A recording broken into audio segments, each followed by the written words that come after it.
Saudara-saudara, kita berjumpa kembali di hari Minggu 29 Agustus 2021. Mari sebelum kita melakukan pembacaan firman Tuhan dalam renungan hari Minggu ini, kita bersatu dalam doa. Kami bersyukur dan berterima kasih ya Tuhan, di pagi hari Minggu ini dalam keadaan kami memasuki PPKM level keempat. Kami melakukan ibadah daring lewat live streaming, dan kami diajarkan ya Tuhan untuk bisa melihat kami punya Allah yang sangat besar, kuasanya luar biasa terhadap Elia yang menjadi pembacaan kita hari ini. Biarlah nama Tuhan yang dimuliakan, dalam nama Yesus kami memohon bimbingan Roh Kudus. Amin. Saudara-saudara, renungan kita di Minggu pagi hari ini, pembacaan kita amat panjang. Dari 1 Raja-Raja 19 ayat 1 sampai 18, cerita tentang Elia, dan kita akan melihat bagaimana Allah itu menjadi penolong buat Elia, dan kita akan membaca bagian tertentu saja, khususnya di 1 Raja-Raja 19, kita akan melihat ayat yang ke-18, bacaan kita yang terakhir. Saya bacakan untuk kita semua.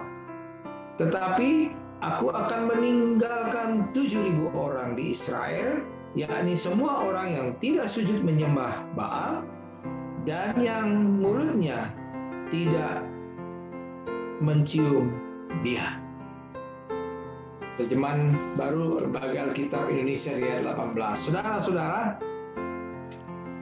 ada pertanyaan di sini sebetulnya kalau kita mau membaca dari awal ayat 1 sampai berakhir di ayat 18. Pertanyaan adalah, apakah kita saat ini sedang mengalami hal yang sama dengan Nabi Elia, yaitu depresi? Pertanyaan kita adalah, apakah penyebab depresi Nabi Elia dan mungkin juga kita menghadapi pandemi COVID-19, khususnya yang memasuki PPKM level keempat? Ada beberapa pertanyaan ini kita mau jawabnya demikian. Yang pertama, kita akan lihat ayat 10 sampai 14. Maaf, ayat 10 dan 14. Kita melihat di sini Elia menyebabkan depresi karena Elia merasa gagal dalam pelayanannya. Jika kita perhatikan ayat 10 sampai 14 dalam bacaan kita, sambil lalu kita membaca, kita melihat bahwa orang yang mempunyai semangat yang hebat adalah yang paling mudah mengalami depresi. Saya ulangi ya.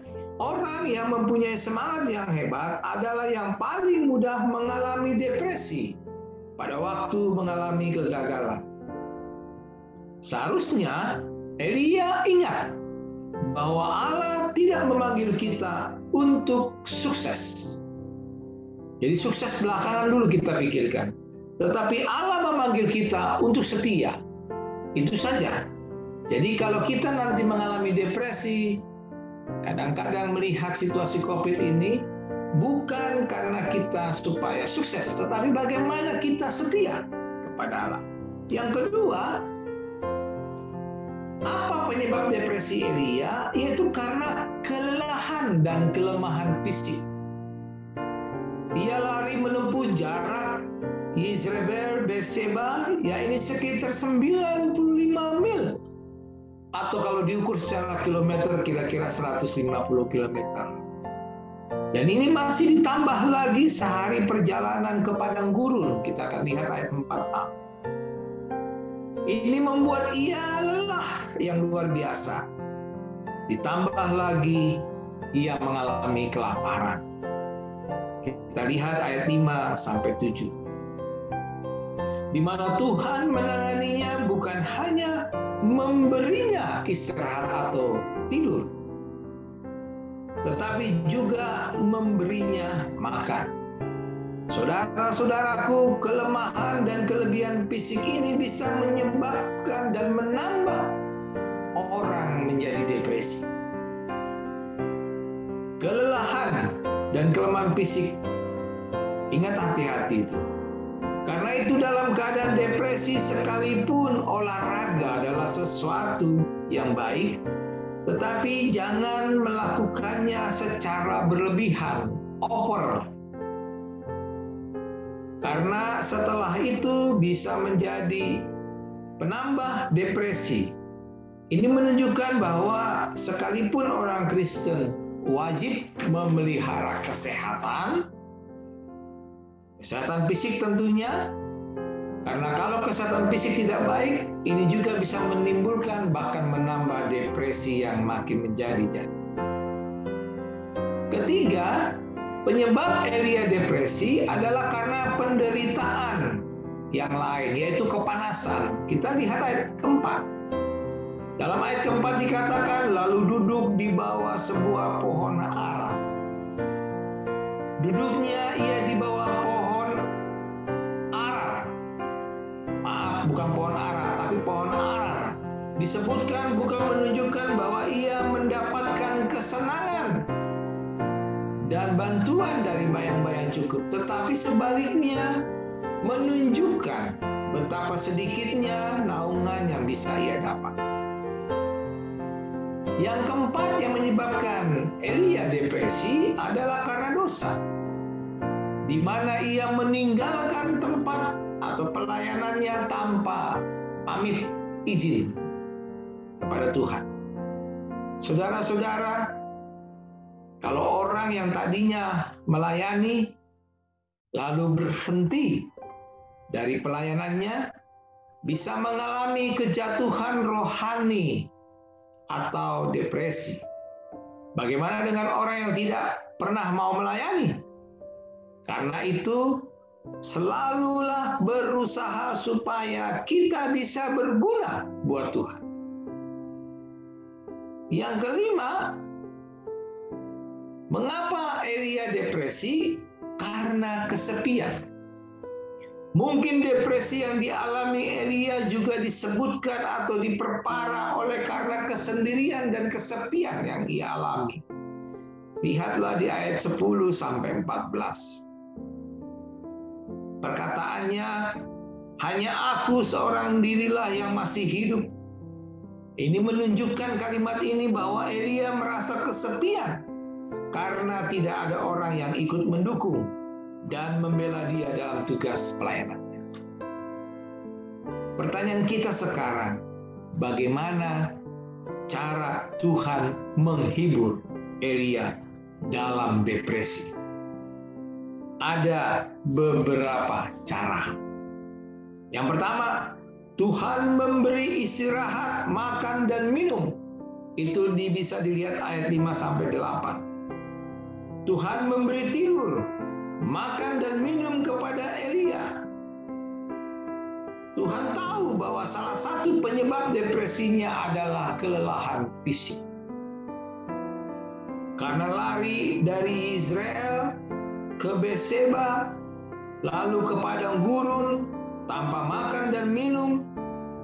Karena itu sekarang Tuhan menangani kelelahan fisik Elia melalui pemberian istirahat. Makanan dan minuman. Penyakit pikiran disembuhkan dengan pertama-tama membuang kelemahan tubuh, yang merupakan salah satu penyebab. Ini merupakan peristiwa yang memberi suatu gagasan tubuh. Fisik kita merupakan objek pemikiran dan pemeliharaan ilahi, sama seperti rohani kita. Dari sinilah kita mau diajarkan agar supaya kita jangan khawatir terhadap krisis ekonomi, harga barang-barang naik, termasuk dalam pembatasan kegiatan masyarakat yang kita alami saat ini. Kemana-mana dicegat, dibatasi berpergian, sehingga kita menjadi khawatir. Sebab kita dituntun, diperhatikan kebutuhan jasmani kita oleh Tuhan. Yang kedua, saudara-saudara, cara yang kedua Tuhan menghibur Elia adalah Tuhan bertemu dengan Elia langsung. Kita bisa membacanya di ayat 9 sampai 14. Dalam pertemuan itu, Tuhan bertanya kepada Elia, "Apa kerjamu di sini?" Pertanyaan ini meski lembut, tetapi tetap merupakan teguran dari Tuhan. Dan pertanyaan ini mau menunjukkan bahwa Elia bisa lebih berguna dan berguna di tempat yang lain. Saudara-saudara, dimanapun kita berada, kita perlu bertanya pada diri kita masing-masing. Apakah yang kita lakukan di sini, di tempat ini, di Jambi ini, dimanapun urusan pertama kita adalah memuliakan Tuhan. Tuhan menanyakan apa yang sedang ia lakukan, tetapi Elia menjawab tentang apa yang ia lakukan dahulu. Saudara-saudara, banyak sekali orang Kristen salah kaprah yang kalau mendapat pertanyaan serupa juga menjawab seperti Elia. Misalnya, dulu aku itu guru sekolah minggu. Contoh saja. Dulu aku itu begini dan begitu di gereja. Saudara-saudara, jawaban Elia pada ayat 10 dan ayat 14 ini menunjukkan bahwa ia salah. Karena pada saat itu memang ia tidak melakukan apa-apa. Kalau dibandingkan dengan situasi sekarang, memang ada banyak jemaat atau orang Kristen yang bahkan menjawab seperti Elia saja tidak dapat. Karena mereka tidak pernah melakukan pekerjaan atau pelayanan apa-apa. Yang ketiga, saudara-saudara, bagaimana cara Tuhan menghibur Elia? Tuhan menyuruh Elia keluar dari depresinya. Di ayat yang ke-11. Kedatangan Tuhan ini tidak dalam bentuk angin, gempa, atau apapun. Api sekalipun. Hal ini menunjukkan bahwa sekalipun Elia salah dan jatuh, tetapi Tuhan tidak datang kepadanya dalam gempa, dalam angin atau api. Yang semuanya merupakan simbol hukuman Tuhan. Tetapi Tuhan datang dalam kelembutan dan kasih. Hal ini berlaku bagi kita saat ini. Asal kita betul-betul adalah seorang anak Allah, maka pada saat kita jatuh dalam dosa, janganlah membayangkan bahwa Allah itu murka kepada kita. Kecuali kalau kita dengan sikap tegar tengkuk, tidak mau bertobat dari dosa, maka terimalah hukuman dari Tuhan. Karena adanya tebusan Yesus Kristus, Tuhan selalu menghadapi kita dengan kelembutan dan kasih, bagaikan seorang bapa kepada anak-anaknya. Lihatlah Mazmur 103 ayat 8 sampai 14. Keempat, saudara-saudara, cara Tuhan menghibur Elia adalah Tuhan mengoreksi Elia. Bacaan kita ayat 15 sampai 18. Di ayat 15 disebutkan di situ, "Pergilah, kembalilah." Ini harus dilakukan oleh setiap orang yang meninggalkan pelayanan tanpa pamit atau izin kepada Tuhan. Satu hal yang harus diperhatikan adalah bahwa Tuhan mengobati orang yang depresi dengan menyuruhnya melakukan pelayanan kembali. Jadi kalau pelayanan semakin berkurang, depresi tidak akan hilang. Dalam ayat 15 sampai 17 menunjukkan pelayanan yang Tuhan kehendaki dari Elia. Ini merupakan ayat yang sukar. Karena Elia, Yehu, dan Hazael, maaf saya ulangi, Karena Elisa, Yehu, dan Hazael tidak diurapi Elia. Memang Elisa menggantikan Elia, tetapi tidak diurapi oleh Elia. Yehu diurapi, tetapi bukan oleh Elia ataupun Elisa, tetapi oleh nabi muda yang disuruh oleh Elisa. Bacaan kita bandingkan di 2 Raja-Raja 9 ayat 1-16. Maupun Hazael dibuatkan menjadi raja oleh Elisa, tetapi tidak diurapi. 2 Raja-Raja 8 ayat 7-16.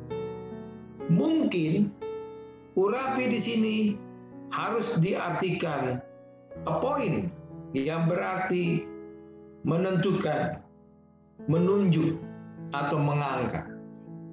Saudara-saudaraku yang dikasihi Tuhan, Elia bisa mengurapi Elisa, tetapi tidak melakukannya. Penggenapan nubuatan ini ada dalam diri Hazael, Yehu, dan Elisa.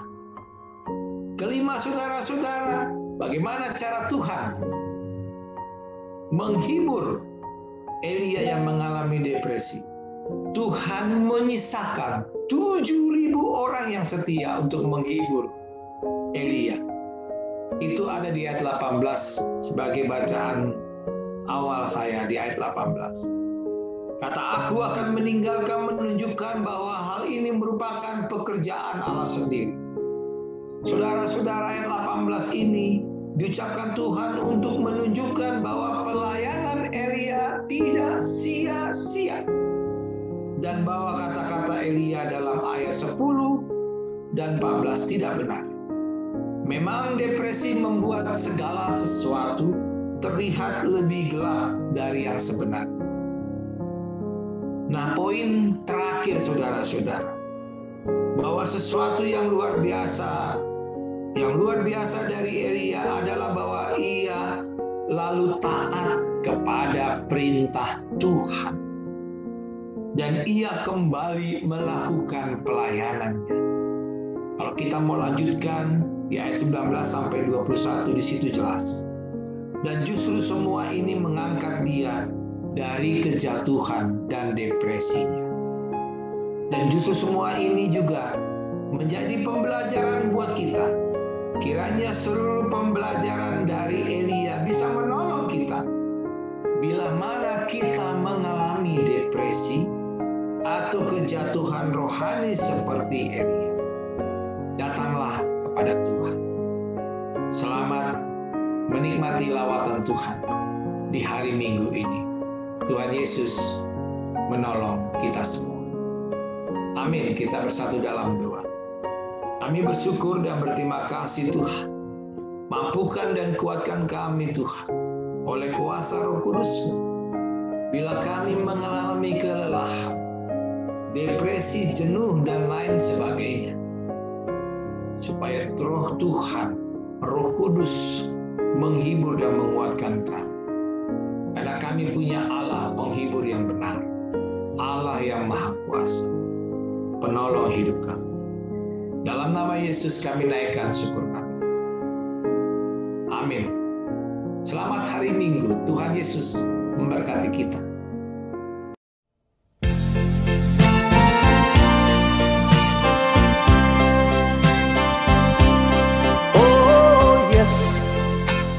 Great pretender, pretending that I'm doing well. My need is such, I pretend too much. I'm lonely, but no one can tell. I'm the great pretender, adrift in a world of my own.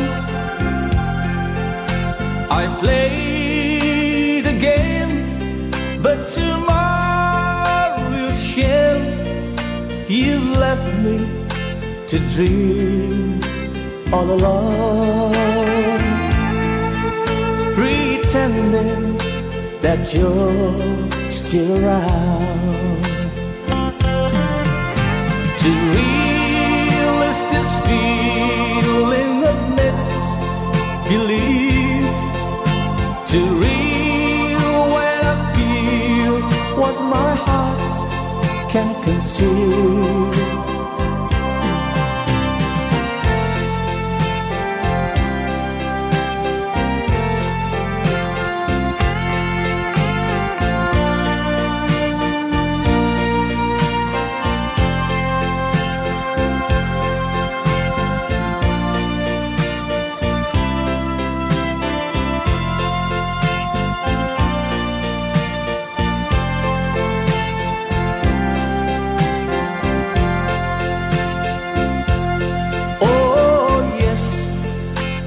Brave pretender, adrift in a world of my own. I played the game, but to my real shame, you left me to dream all alone, pretending that you're still around. To